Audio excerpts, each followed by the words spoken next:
두산그룹 주주님들 반갑습니다. 지금 국정감사에 박정원 두산회장 증인 출석 이야기가 계속 나왔죠. 일명 두산 박해 방지법을 발의한 김현정 더불어민주당 의원실에서는 이번 국정감사에 박 회장 증인 채택을 요구할 가능성이 높다고 힘을 실었습니다. 이 박 의원은 두산 박해 방지법의 핵심은 상당 기업 간 합병 시 산술 평균화에 기업 합병 가치를 매기도록 해야 한다는 내용이고, 그래서 박 의원이 발의한 상법 개정안은 주주님들이 불공정한 합병 중단을 청구할 수 있는 합병 유지 청구권이 도입이 됐는데요. 이 두산 회장을 두고 증인 출석 요구를 구체적으로 논의하고 있는 상황은 아니지만 현 상황에서 그대로 합병 추진이 된다면 채택을 요구하지 않을까 싶다고 이야기가 나오고 있습니다. 두산그룹 관계자는 수정할 수 있는 부분이 아니다. 합병에서는 기업 가치를 시가로 정하도록 한다라고만 이야기하고 있고요. 아직 금감원에서도 회사는 반기 보고서를 검토해서 내용을 증권신고서에 첨부 제출해야 하는데 아직도 정정 요구 여부는 결정된 것도 없습니다. 그런데 지금 더 문제인 거는 전년 동기 대비 96억 1천만 원을 이분이 보수로 받았대요. 그러면서 지난해 성과금이 상반기에 지급된 것으로 지난해 연간 실적이 최근 몇 년 새 가장 좋았던 것이 보수에 영향을 미쳤다고 합니다. 지금 어느 사태인데 놀랍습니다. 이복현 금융감독원장이 앞으로 주주권익 침해 사례에 대한 펀드 의결권 행사 현황을 철저히 점검하고 미흡한 사례에 대해서 실명 공개 등도 추진하겠다고 밝혔죠. 이는 두산 지배구조 개편과 같이 주주권익을 침해할 수 있는 사례에 대해 자산운용사가 앞장서서 반대표를 자유롭게 던질 수 있도록 판을 깔아주겠다는 의도로 보인다는 이야기들이 나오고 있습니다. 금감원이 두산 임시주총을 구체적으로 언급을 한 건 아니지만 업계에서는 이번 조치로 인해 두산그룹 지배구조 재편에 영향을 줄 것으로 보인다고 합니다. 지난달 12월쯤 두산그룹이 실질적으로 아무런 설명도 없이 두산 박해과 합병을 하겠다 발표했죠. 합병을 하려면 금감원 승인을 받아야 되는데 금감원에서 승인을 받는데 문제가 있다, 정정신고서를 내라고 했지만 합병 비율을 그대로 두고 그냥 형식적인 정정신고서를 내면서 금감원의 경고를 무시했죠. 그래서 이복현 금감원장이 무제한 정정신고서를 요청할 거다, 끝까지 그렇게 해봐, 이렇게 된 것인데 사실상 합병은 무산이 되는 겁니다. 만약 추가 정정 요청을 하지 않는다면 9월 25일에 예정된 주주총회에서 결정이 되는데요. 만약 주주총회에서 합병안이 통과되면 10월 15일까지 주식 매수 청구 기간이죠. 소액 주주들의 입장에서는 우량 기업인 두산 바켓을 두산 로보틱스와 비슷한 비율로 합병에 반대하는 것은 당연한 일이고, 아무리 생각해도 두산 에너빌리티와 두산 바켓의 주주님들로서는 이해가 가지 않는 합병이죠. 두산 바켓 주식은 두산 에너빌리티와 특수관계인이 40.07% 보유하고 있고 국민연금이 6.97%, 소액 주주님들 비율이 46%에 있고요. 두산 에너빌리티는 두산과 특수관계인 30.67%, 국민연금은 6.78%, 소액 주주님들이 62%에 있습니다. 둘 다 소액 주주님들의 비율이 낮지는 않죠. 그래서 주주님들의 거센 반발에 설득하기 위해 주주 서한을 발송했지만 그렇게 두산 입장은 요지부동인 거죠. 설사 합병이 된다고 하더라도 두산은 주식 매수 청구권을 피해갈 수는 없습니다. 주식 매수 청구권은 합병에 반대하는 주주님들이 두산 로보틱스 주식을 받는 대신 보유하고 있는 지분을 두산에서 대신 매입하라고 청구하는 건데요. 두산 에너빌리티 소액주주 지분율이 62%여서 이분들 중 지분 4%만 주식 매수 청구에 나서도 상한액은 6천억 원을 넘기는 거고요. 두산 로보틱스는 5천억 원, 두산 바켓은 1조 5천억에 불과하죠. 거기다가 자회사와 모회사 간에 실시되는 포괄적 주식 교환도 불가능해집니다. 즉 두산 로보틱스가 두산 바켓 지분 100%를 가져가면서 두산 로보틱스를 두산 바켓의 완전 자회사로 만든다는 건데요. 그게 불가능해진다는 거죠. 이렇게 반발이 거센 만큼 청구권 물량이 한도를 넘을 가능성이 높은데요. 두산이 이를 대비할 수 있는가에 대한 우려도 커지고 있습니다. 두산그룹의 관계자는 이런 말을 했죠. 아직 주식 매수 청구권 행사 기간이 많이 남아있지만 상한액이 넘으면 이사회나 주총을 통해 진행 여부를 한 번 더 판단할 것이라고 전했습니다. 그래서 그런지 두산은 두산 바켓의 미국 등 해외 법인으로부터 1조 5천억 원을 끌어올 계획이라고 합니다. 그리고 두산 바켓은 해외 법인에 돈을 들이는데 시간이 걸리는 만큼 급전을 빌리는데 브릿지론 조달도 나섰다고 하는데요. 이 브릿지론이란 일시적인 자금난에 빠지는 경우 일시적으로 자금을 연결하는 다리가 되는 대출로 한마디로 임시방편 자금 대출입니다. 지금 분위기가 심상치 않아요. 금감원도 이를 갈고 있는 것으로 보여지는데요. 다른 기업들의 합병권도 있지만 제일 큰 논란으로 있는 게 두산이잖아요.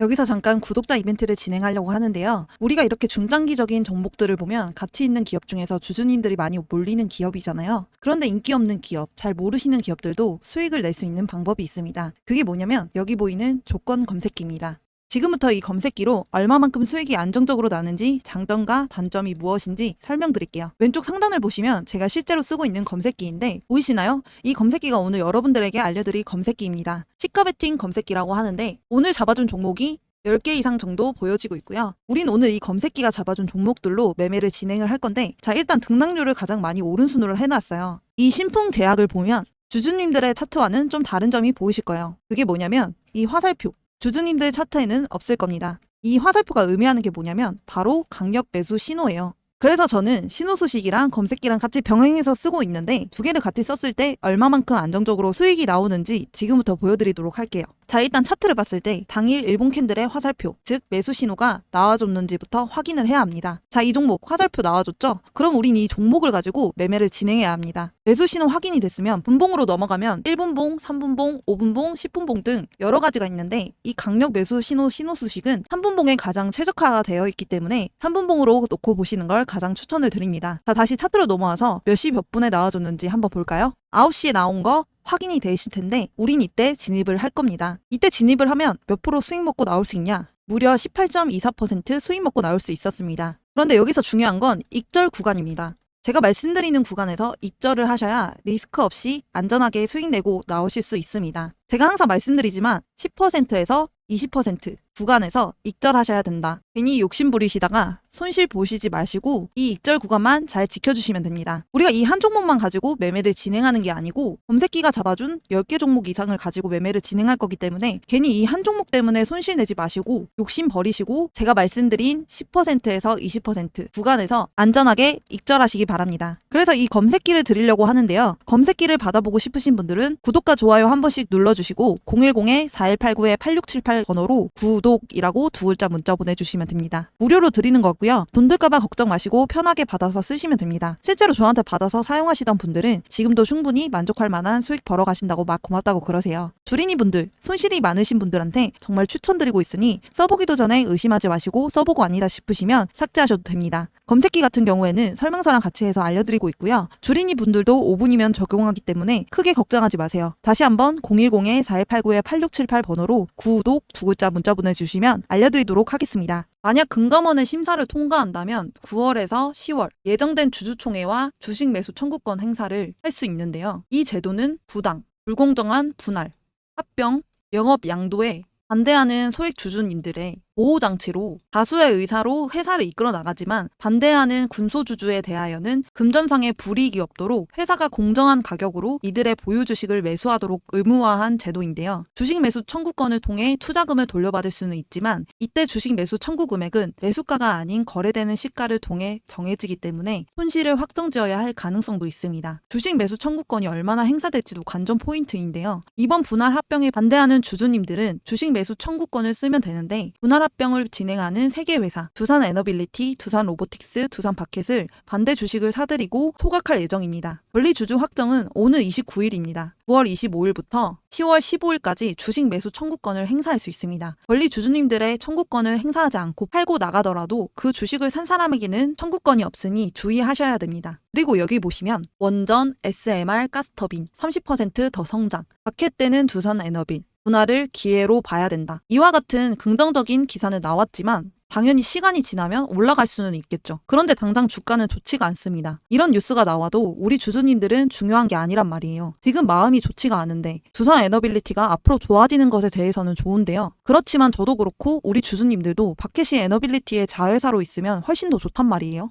거기다가 두산그룹 사업 구조 개편 발표 후 시총 4조 원 이상이 증발이 됐단 말이에요. 지금 두산그룹들이 죄다 하락을 하고 있어요. 이런 냉담한 반응인데도 계속해서 합병은 갈 거라고 하고 있죠. 그러는 속에서 추가로 악재가 나와줬어요. 두산 바켓 합병 악재에 배임까지 터졌어요. 바켓에서 배임이 발생하면서 또 악재가 터졌어요. 내부 감사 중 적발이 되었고 전직 임원 1명, 현직 임원 4명 연루되었다고 하는데요. 이 사람들이 어떻게 했냐면 특정 업체에 일감을 몰아주고 원자재를 시가보다 비싸게 구매하는 방식의 배임을 저지른 것으로 알려졌어요. 현직 임원들은 해임이 되었지만 이미 퇴직한 임원에 대해서도 조치 방안을 검토 중에 있다고 해요. 지금 금액은 수십억 원이 수준이고 감사가 계속 진행되는 만큼 적발한 가담 인원과 금액이 더 늘어날 수도 있다고 하는데요. 정말 지금 여론이 좋지 않은 상황에서 발생한 악재예요. 악재. 지금 현재 두산그룹이 사업구조 개편안에 대해 주주님들의 반발이 거세지자 대응에 나섰는데요. 이 대응은 대표 명의로 작성된 주주서한을 각각 홈페이지에 먼저 올렸고 주주님들께 5일날 서한 발송을 게시할 예정이라고 합니다. 자, 일단 제가 두산 바켓 주주서한에 대해서 먼저 요약해서 좀 말씀을 드려볼게요. 일단 메모장으로 적었고요. 한번 볼게요.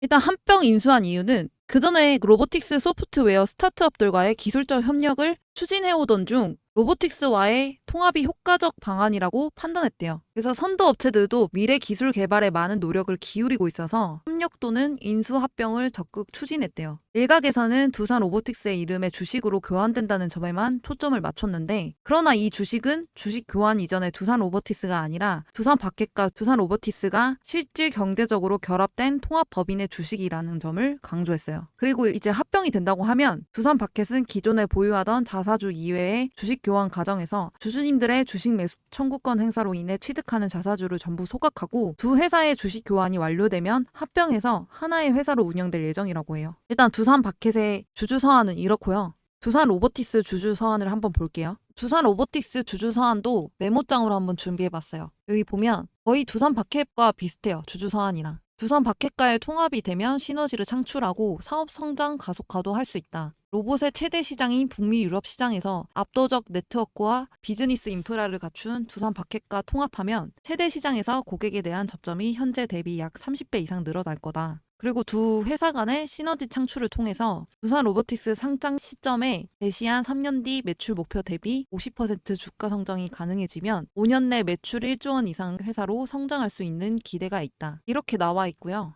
자, 두산 에너빌리티 주주 서한도 메모장으로 요약을 해봤어요. 한번 보여드리자면 두산 에너빌리티는 원전 수주에 대해 이야기를 했어요. 킹코리아가 역할을 집중하고 있는 폴란드, UAE, 사우디 원전에서도 추가 수주 가능성과 영국, 스웨덴, 네덜란드 등의 신규 원전 건설 사업에도 수주를 할 예정이다. 그리고 최근 루마니아 원자력 규제기관의 인증을 취득했잖아요. 그래서 루마니아 최초 건설 사업에 참여할 수 있는 기회를 확보했다. 이건 뭐 알고 있는 거고, 그리고 향후 5년간 62기의 원자로 모듈을 수주 목표 수립하고 있다. 그래서 이를 대폭 초과할 가능성이 있어 제작 기반 확보에 만반의 준비가 필요한 상황이다. 그리고 원자력 스팀 터빈 경우 웨스팅하우스 노영 등과도 협력할 예정이다. 그리고 SMR용 스팀 터빈의 경우 뉴스케일, 테라파워, 롤스로이스와도 사업 논의 중이다. 이거는 일단 뉴스에도 나오지 않은 기사라서 조금 이거는 호재거리로 나올 것 같고요. 그리고 이제 국내 노후 석탄 발전소의 LNG 전환이 가속화될 것으로 예상. 해외 수출 합하면 2038년까지 총 105기의 가스터빈 수주 가능 추정. 그리고 수소터빈 사업은 선진 OEM사보다 더 빠른 진행을 통해 미래 사업 준비 중. 가스터빈 서비스 사업을 통해 안정적인 매출 및 고수익. 이 고수익이 30%에서 40%의 사업 영위. 이에 따라 회사는 이 사업으로 약 10년 뒤 연평균 1조 원 수준의 안정적인 매출 확보를 기대할 수 있다. 네, 지금 거의 다 좋은 호재거리만 나왔어요. 거기서 안 좋은 게 이거예요. 바켓 분할 시 배당 수익의 상실로 인한 영업이익 하락 이야기. 이거 말고는 따로 없었어요. 일단은 지금 주주님들의 화를 풀어주기 위해서는 좋은 얘기밖에 할 수 없는 상황이라서 이거밖에 언급을 하지 않은 것 같아요. 자, 이렇게 봤고요. 그리고 여기 새 회사들 대표들은 주주 서한에서 이번 사업 구조 개편은 주주총회에서 주주들의 의사에 따라 최종 결정되는 것이고, 이번 사업 구조 개편이 주주의 이익과 회사의 성장을 동시에 충족할 수 있는 좋은 기회라고 믿고 있고, 미래 성장 모습을 감안해서 현명한 의사 결정을 해주실 것으로 부탁드린다고 공통적으로 이야기를 했습니다. 이렇게 나와 있는데 미래 변동성은 좋다 이거예요. 그런데 중요한 건 합병 비율이 없단 말이에요. 너무나도 불건정한 합병 비율. 그냥 변동 없이 간다는 거잖아요. 그래서 여기 기사를 보면, 여기 보면 합병 비율 변동 없어. 지배 구조 개편 주주 설득 나섰지만 합병 비율 변동이 없대요. 두산 바켓과 두산 로보틱스는 합병 비율 변동이 없어요. 이렇게 해서 주주님들의 설득이 과연 될까요? 그래, 뭐 주주 서한에서는 미래가 좋아질 수 있도록 노력하는 건 좋은데, 근데 지금 현재는 합병 비율이 제일 중요하잖아요. 그래서 그건 변동을 안 하는 건지. 그래서 여기 보면 합병에 반대하는 주주들이 주식 매수 청구권을 설정 한도 이상으로 행사할 경우 합병은 무산될 수 있다. 그리고 국민연금이 두산 에너빌리티의 지분 6.78%를 보유하고 있어요. 그래서 혼자서도 주식 매수 청구권을 행사를 하게 되면 한도 6천억 원이 넘는단 말이에요. 그렇기 때문에 국민연금이 반대를 해주면 우리도 반대를 할 수 있다. 그리고 과거에 2014년도에 삼성중공업과 삼성 엔지니어링의 합병 과정에서 주식 매수 청구권을 행사했고 합병은 무산됐다. 그래서 김광중 법무법인 클라스 한결 변호사님은 이렇게 말을 했거든요. 두산이 지배 구조 변경에 따른 미래 가치 상승에 대한 비전을 제대로 제시하지 못하는 상황에서 국민연금이 합병 안건에 반대하지도 않고 주식 매수 청구권도 행사하지 않는다면 배임 이슈가 제기될 수도 있다. 이렇게 말을 해요. 솔직히 지금 서한으로는 주주님들의 설득될 가능성이 거의 제로에 가깝죠. 솔직히 내일 시장이 어떻게 될지도 모르는 상황에서 이 서한의 의미는 주총 전까지 주가를 올릴 방도가 없다는 것으로밖에 보이지 않아요. 자, 일단은 제가 여러분들한테 이벤트를 하나 준비를 했어요. 무슨 이벤트냐? 바로 구독자 퀴즈 이벤트예요. 제가 한번 문제를 내볼게요. 2차 전지 관련주에 영향을 주는 미국 시장 전기차 대장주는 1번 록히드 마틴, 2번 테슬라, 3번 엔비디아, 4번 애플. 그래서 정답을 아시는 분은 아래 번호로 정답만 숫자로 적어서 보내주시면 됩니다. 그래서 정답을 맞추신 모든 분들께는 2차 전지, AI, 로봇 관련주 정보 자료집 플러스 8월에 히든 종목해서 같이 보내드릴 건데요. 밑에 보시면 정답을 맞추신 분들께 위의 종목 전부 보내드리도록 하겠습니다. 자, 그러면 2차 전지 AI 로봇 관련주 정보 자료집은 어떤 것인지 알고 계시지만 8월에 히든 종목은 어떤 건지 모르시는 분들을 위해 알려드릴게요. 잠시 보여드리면서 설명을 드리자면 이 히든 종목을 황금 매집주라고 불러요. 왜 황금 매집주라고 그러냐면 짧게는 몇 년이지만 길게는 10년 이상 움직임이 없는 종목을 말해요. 그러다가 언제 이렇게 움직임이 없는 이런 식으로 매집봉이 하나 떠오르는데요. 이게 바로 전형적인 세력들의 매집의 흔적들입니다. 그러면 매집봉이 떠오르면 주가는 미친 듯이 상승을 하게 되는데요. 바로 이런 게 히든 종목이에요. 아까 말씀드린 것처럼 황금 매집주. 그렇기 때문에 이 황금 매집주는 발굴하기도 너무 어렵고 찾아내기도 너무 까다로워서 주주님들이 잘 못 찾으실 거예요. 그래서 수익이 많이 나시는 분들 같은 경우는 차트도 볼 줄 알고 몇십 년 동안 경력을 가져 경험과 노하우를 바탕으로 차트 분석을 하시는 분들이라 수익이 나지만 그 이외 주린이 분들이시거나 주식을 처음 접하시는 분들, 주식할 시간이 없는 직장인 분들, 차트를 계속 앉아서 볼 수 없는 분들은 분석하기도 어렵고 공부를 해야 할 시간도 없어요. 이런 분들 같은 경우에 이런 히든 종목 받아가셔서 남부럽지 않게 수익 낼 거니까 너무 힘들어하지 마시고 저와 함께 주주님들의 원금 회복을 넘어서 최소 10배에서 많게는 30배까지도 엄청난 수익률 나올 수 있도록 제가 찾아서 알려드리고 도와드릴게요. 정말 이렇게 눈으로 보시고도 주주님들이 받아가시지 않을 수는 없겠죠. 그래서 제가 하는 구독자 이벤트 여기에 010-4189-8678 번호로 정답을 보내주셔서 맞추신 분들에게는 히든 종목과 정보 자료를 전부 다 드리고 있으니까 100% 무료로 얼른 받아가세요. 오늘도 시청해주셔서 감사합니다. 더 알차고 유익한 정보를 갖고 오도록 하겠습니다.